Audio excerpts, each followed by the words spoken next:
Hello friends, welcome to my channel and thanks for watching this video. So we have ended with one more very positive week on the Wall Street, and you can clearly see green across, and VIX has been falling lower consistently. That's the most important thing which you must understand. So we have a good week that has just passed, and the overall market has performed, I would say, quite well. So let us see what kind of impact it has created in the overall market and what to expect moving forward. And as a summary, Dow Jones closed 564 points on last Friday.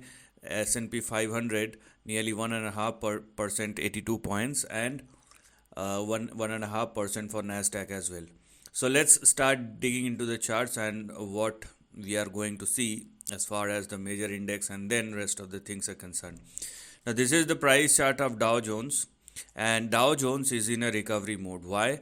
Because when you zoom this chart, let me further zoom it so that you can clearly see what is happening over here. So this is what I'm talking about. Now in the near term we do have a price breakout. Okay, so we will take one step at a time, and that's why rather than using the daily chart, I'm using the hourly chart.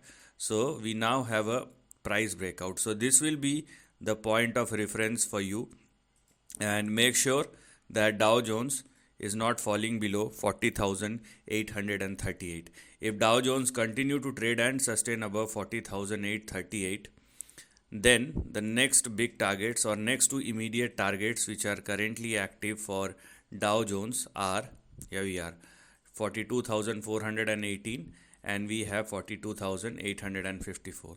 So these are the next two targets which are currently active. So we will take one step at a time, and because I'm talking about the next week, so that's why this is the range which is active. In case, let's say in case the stock even in case Dow Jones even surpass and sustain above 42,854, then you can go for 44,000 as well. So take one step at a time, but there is a recovery which is clearly visible unless Dow Jones falls below 40,800. Now let's talk about Nasdaq. Obviously Nasdaq is a high beta index, so if rest of the things are performing well, so it does. And here we are. So Nasdaq is also in a recovery mode, but we have seen what we have seen in Dow Jones is a price breakout. But as far as Nasdaq is concerned, a breakout is yet to happen. But it does not mean that this particular index right now trading in between a range, but it does not mean that it's not going to perform. So this is the range for Nasdaq. So please do not go below 17,267, below which the downside may resume once again. And you have to wait for the Nasdaq to break at or above 18,295, or let's say 18,300. Once Nasdaq started trading above 18,300, then you will see a complete recovery. So it is quite visible that Nasdaq may hit its previous highs much before than Dow Jones because of risk on trade. And once Nasdaq started trading and sustaining above 18,300, a journey towards 20,140, 150 and 20,230, 240 will start. So let Nasdaq surpass this range, and then we have this big expansion on the cards. I hope this is very much clear to you. So things looks quite positive for both the index. Now let's talk about S&P 500, and let's see. So it is mimicking Nasdaq, as you can clearly see. So S&P 500 is also moving higher, and if you focus on S&P 500, there is a price breakout which has already happened above this particular line. Okay, so here we are. So we already have a price breakout, but technically it stucks in between a range, as we have seen in Nasdaq. So similar to Nasdaq, for S&P 500, please do not go below 5490, as it will be your support and stop loss, below which downside will start once again. And let S&P 500 surpass and sustain above 5796, or let's say 5800. And after 5800, once S&P 500 surpass and sustain above 5800, you will see a complete recovery, and Nasdaq, beg your pardon, S&P 500 may again try to retest 6125 and 6160 moving forward. So this is what we're going to look at as far as these three major index are concerned. So overall, market looks quite positive. Yes, we do require confirmation as far as Nasdaq and S&P 500 is concerned, whereas we have a fresh price breakout in Dow Jones. Now let us discuss about the factor behind this price move, which is the dollar index. I have talked about dollar index. It's been consolidating. It is not like that there is now the downside is over in the near term and it's going to be an upside thereafter.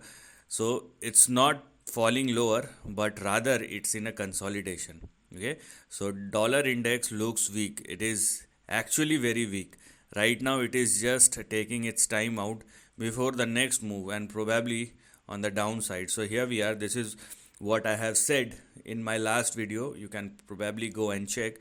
So dollar index is moving higher, but it may find a resistance in between 100.4 and 101, from where you will again see a downside. Let me show it to you. So what I'm basically talking about is 1 and then 2 and then 3. Here we have the fourth and probably the fifth move. So if this is going to be true, you will see a massive expansion in the equity market. It will depend. It is all circumstantial and it will all depend upon how dollar index will move.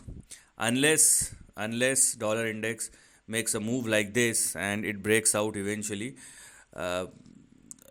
then it will be a different thing, because it will shatter the equity market again. But technically, with the current positioning, dollar index may hit the resistance in between 100 and 101, from where you're gonna see the next big downside, which will resume once again as far as dollar index is concerned. So things are looking quite good as far as dollar index. So obviously when dollar index is moving lower, let us see what the price chart of gold future is talking about, because it's been in a correction mode, or it's been in a corrective phase. So whether to deal or whether to jump in gold futures or not, that's the big question. We will take one step at a time, because see, technically gold has risen quite a lot. Okay, I mean, this is not the kind of thing where we can expect, because this is something which people use, okay, or which people value, and these kind of things when move 60-70% in a single calendar year, then it is something which is not very normal. So if there is a correction, so be it, but we know that overall trend or the big trend will always be on the upside. So for the time being, because we have a risk on trade which is going on, what we can do here is, let's give this a little more time to consolidate or correct, I would say. So for the time being, what I'm going to do, even I'm using the daily chart over here. So for gold futures, you may be ready for a correction or a consolidation which may push gold futures in between 2,900 and 3,000, and then we can expect the next big up move. So yes, there is further correction, I would say. With the current positioning, you can expect 7 to 9% kind of correction in gold futures chart before it again started moving higher.